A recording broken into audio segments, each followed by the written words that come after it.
Thank you very much. It's an honor to be with you today. We just celebrated Women's Day at the White House. It was fantastic, attended by a lot of great women, All women are great. So this is the beginning of Liberation Day in America. We're going to take back just some of the money that has been taken from us by people sitting behind this desk or another desk that's not quite as nice, but they have their choice of 7, as you know.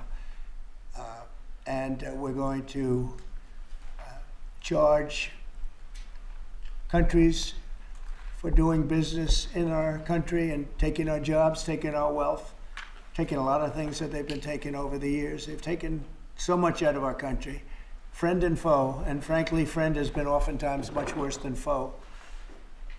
And this is very modest. What we're going to be doing is a 25% tariff on all cars that are not made in the United States. If they're made in the United States, there's absolutely no tariff. We started off with a 2.5% base, which is what we were at, and we go to 25%. And basically, as you know, and as you've been seeing, not reporting as accurately as it should be reported because it's a massive story. Business is coming back to the United States so that they don't have to pay tariffs. And I think also because of November 5th, the election, they're very happy. AI is coming back to levels that nobody's ever seen before. It's a new, sort of a new business, I guess, when you think about it. But it's plants are going up all over the United States, and many of them have already been started. We're getting early electricity taken care of. We're getting permits very quickly for them. And we're going to make their life very happy. They're coming in with tens of billions of dollars. Individual plants will cost 10, 15, even 20 billion dollars. We're going to let them build electricity generating plants along with their plant. And they can't even believe it. And we're going to get them very quick permits, as I've done always. I did that in Louisiana with 2 LNG plants. I got them one permit in 1 day after waiting 14 years, and the other one in 1 week after waiting for 12 years. But this is very exciting to me. This is the automobile industry, and this will continue to spur growth like you haven't seen. Before I was elected, we were losing all of our plants. They were being built in Mexico and Canada and other places. Now those plants largely have stopped, and they're moving them to our country. In Indiana, the great state of Indiana, I love Indiana. Honda is building one of the biggest plants anywhere, and they've just started. They wouldn't have done it without this. In all cases, they wouldn't have done it without what we're doing. So we'll effectively be charging a 25% tariff. But if you build your car in the United States, there is no tariff. And what that means is a lot of foreign car companies, a lot of companies are going to be in great shape because they've already built their plant, but their plants are underutilized, so they'll be able to expand them inexpensively and quickly. But others will come into our country and build, and they're already looking for sites.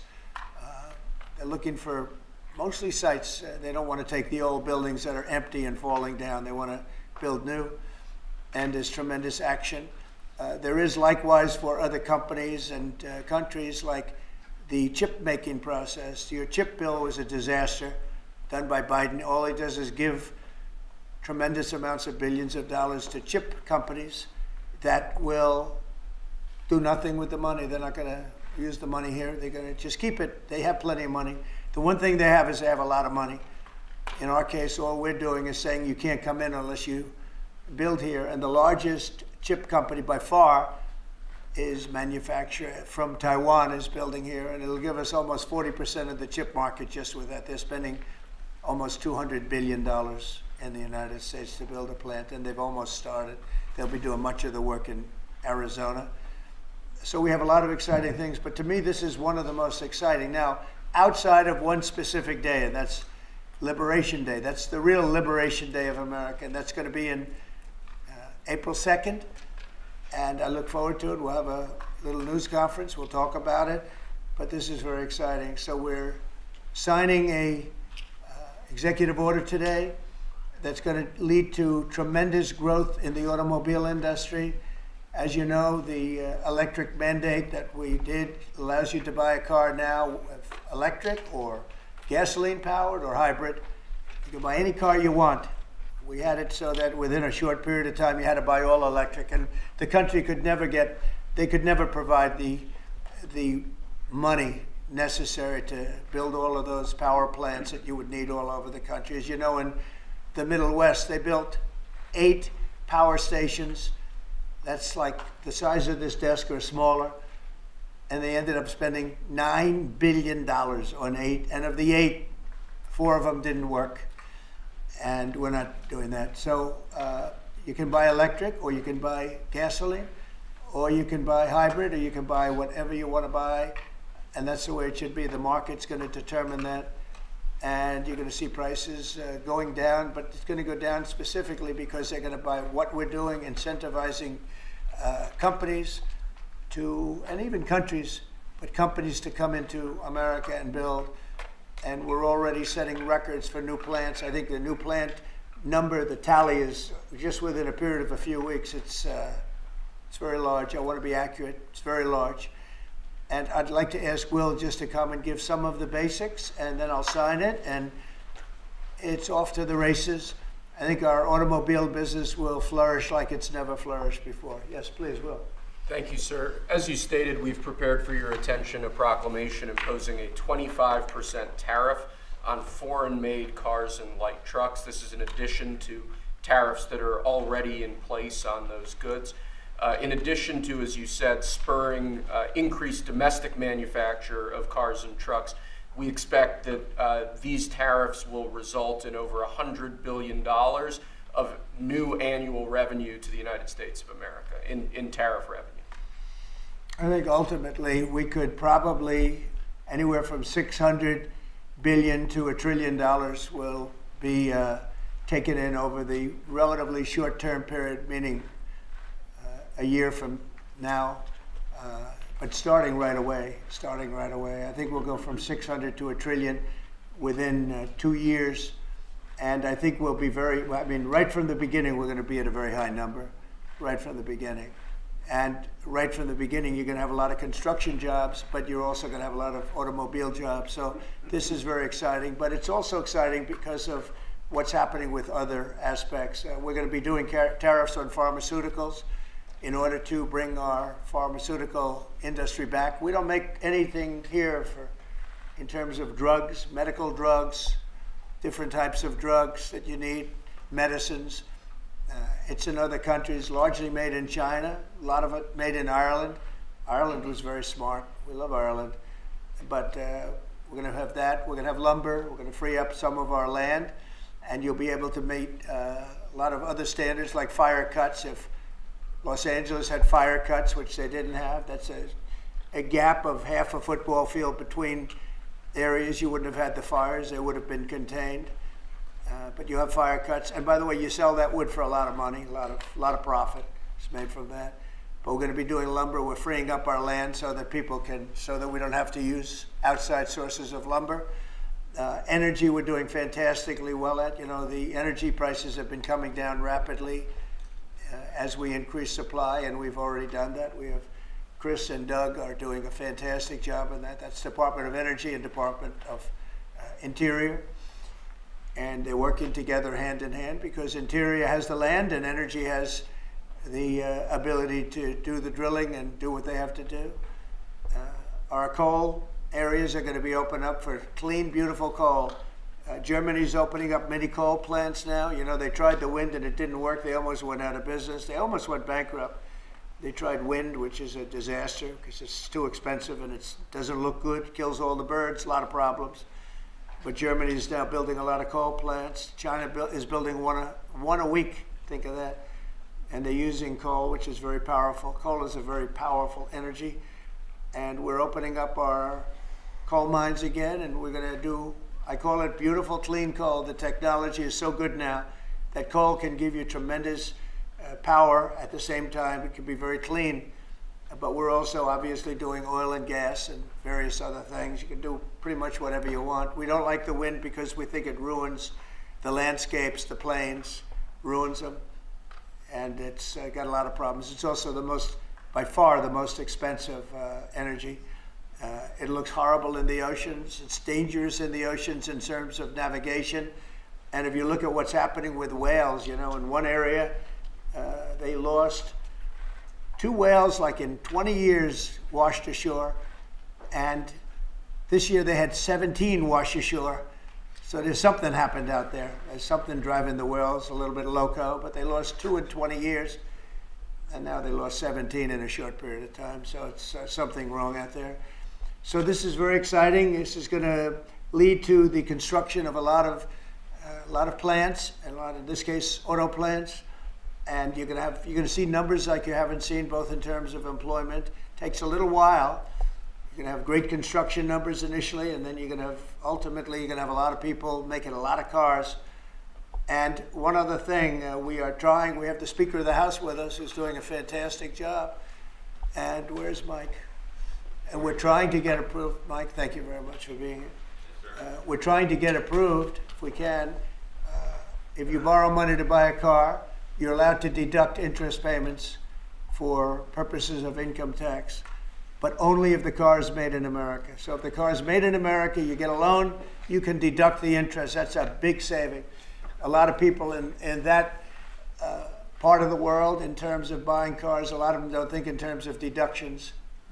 People that think in terms of deductions are very wealthy people, but people are going to start understanding what a good deduction is all about. So when you get a loan to buy a car, and I think it's going to pay for itself. I don't think there's any cost. I think you're going to have so many cars built, but you're only going to get that deduction of interest if the car is made in the United States of America. So I'm going to sign this, and Mike, I hope you can get that, because I think it's going to be amazing in terms of the number of cars that are going to be made because of it.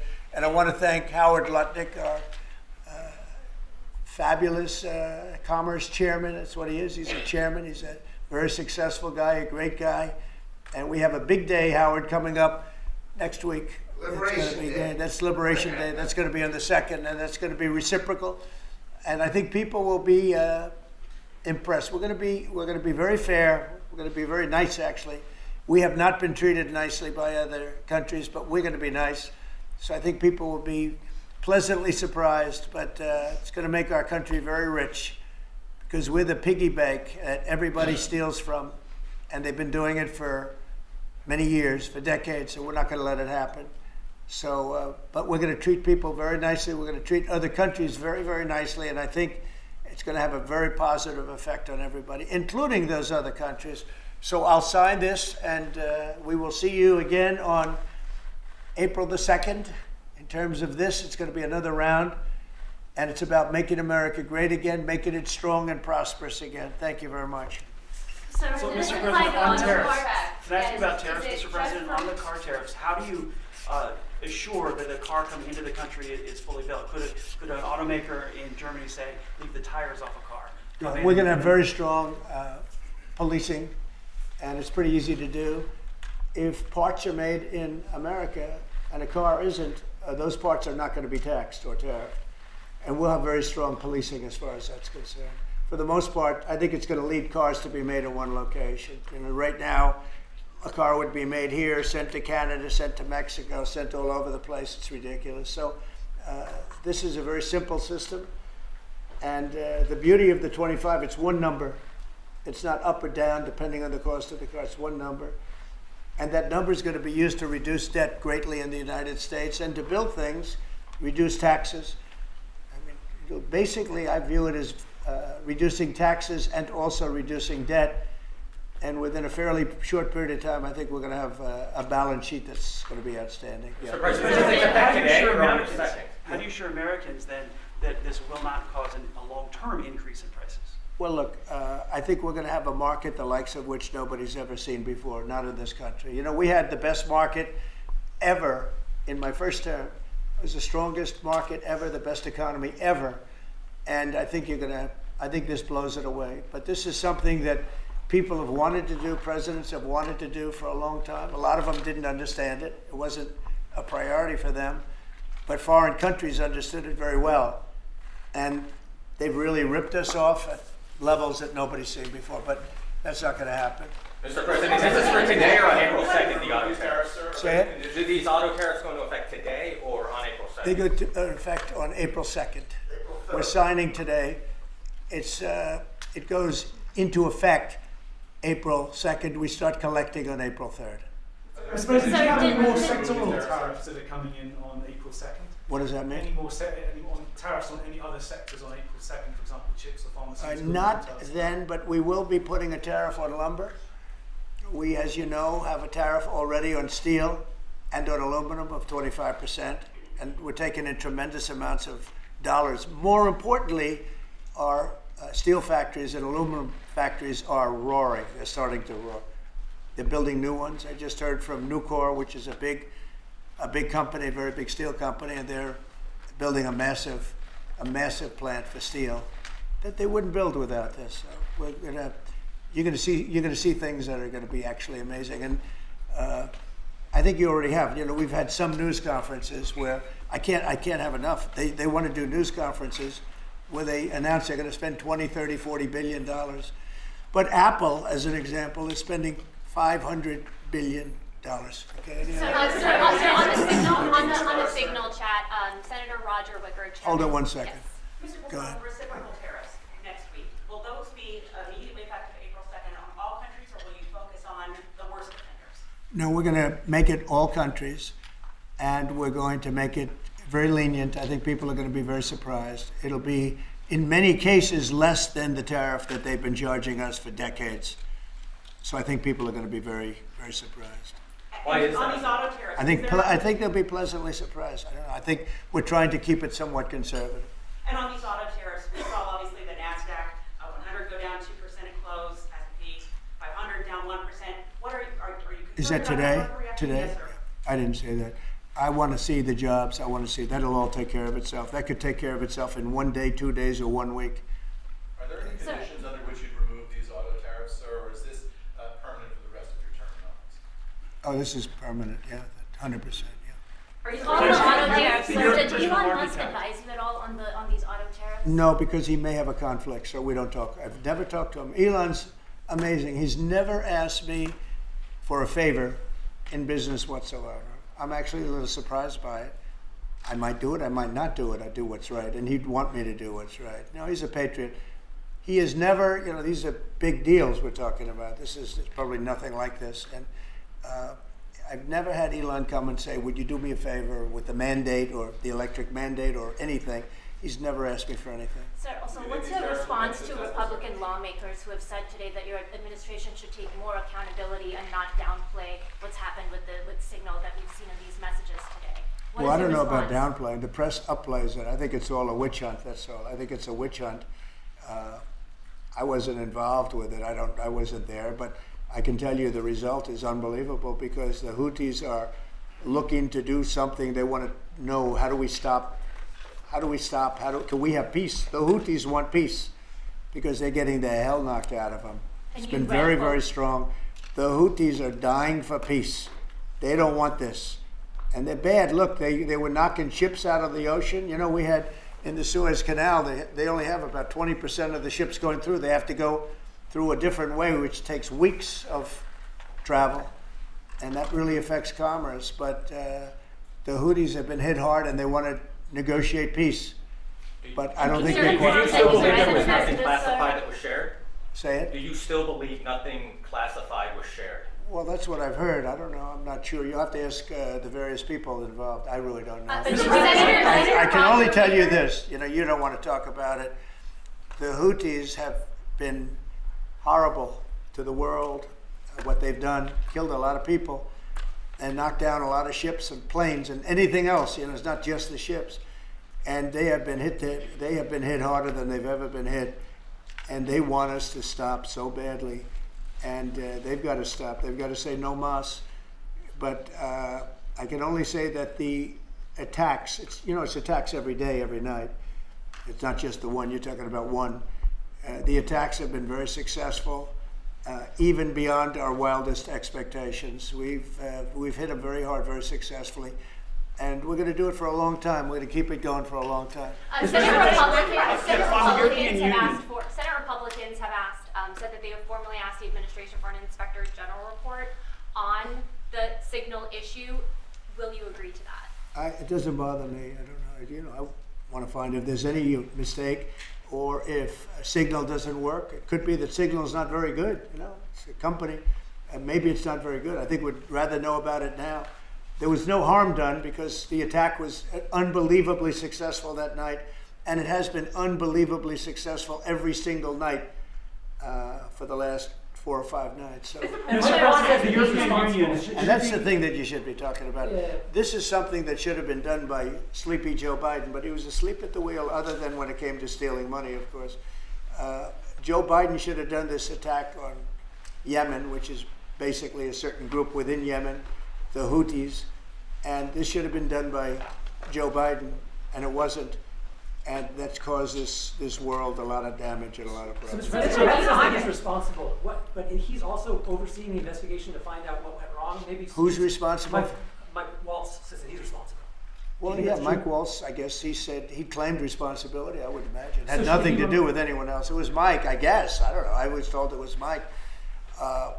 But again, the attacks were unbelievably successful, and that's ultimately what you should be talking about, I think. Sir, So Mike he took responsibility for it. So can I ask Consider him how, his have you position over asked, this, Mr. Say it. Should Secretary Hegseth consider his position over the signal? Hegseth is doing a great job. He had nothing to do with this. And sir, have you asked Mike Hegseth, how do you bring Hegseth into it? He had nothing to do with it. He Look, texted- it's all a witch hunt. Here we are talking about some of the greatest business deals ever made. The greatest companies in the world are moving into the United States, and you want to ask about whether or not Signal works. I don't know that Signal works. I think Signal could be defective, to be honest with you.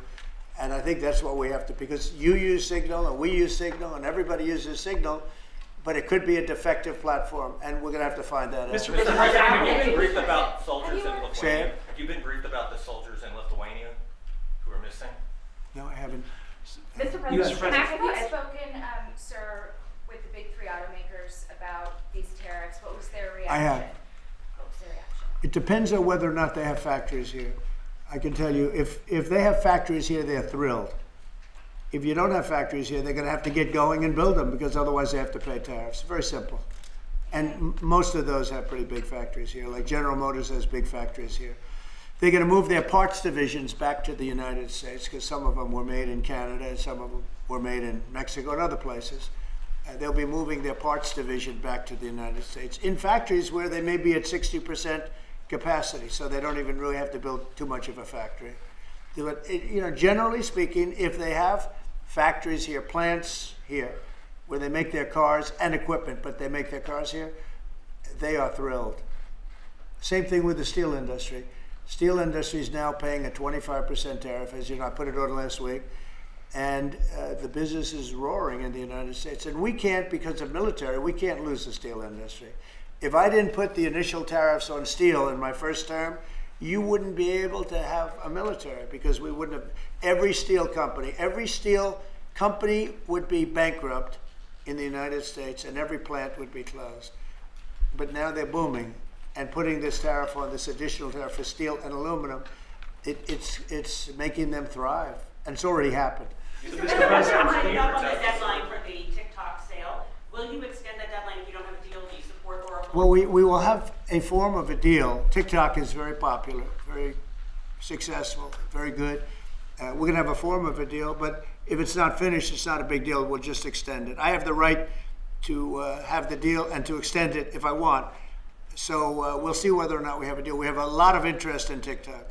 Is there a way for a U.S. company to operate it and ByteDance to still have a share of the algorithm? Well, there are numerous ways you can buy TikTok, and we will find the one that's best for the country, for our country. I'm worried about our country more than anything else with respect to TikTok. And China is going to have to play a role in that, possibly, in the form of an approval, maybe. And I think they'll do that. Maybe I'll give them a little reduction in tariffs or something to get it done, because every point in tariff is worth more money than TikTok, if you think. Every point. Tariff is a much bigger world, and TikTok is big, but every point in tariffs is worth more than TikTok. So in order to get China to do, maybe I'd give them a reduction in tariffs, as an example. Sounds like something I'd do. So Mr. President, tariffs are going to be good for Tesla, sir? Good for who? Tesla, which makes its cars in the Well, United he is a fantastic Tesla. Will tariffs be good? I think they may, it could be a net neutral or they may be good. He has a big plant in Texas. He has a big plant in California. And anybody that has plants in the United States, it's going to be good for, in my opinion. And Mr. President, the you European said you Union want to has ruled return against. education control to the states. How would you handle it if a state like California were to put in place education policies? You know, I haven't you seen a disagree with? mask in so long. You're wearing a mask. So nice of you. I haven't seen anybody wearing a mask in a long time. It's good. You feel more comfortable, right? Yes. Good. That's good. Education- So go ahead. You said you want to return education control to the states. How would you handle it if a state like California were to put in place education policies you disagree with? Well, I think that California is going to be tougher because they're doing badly on everything they do.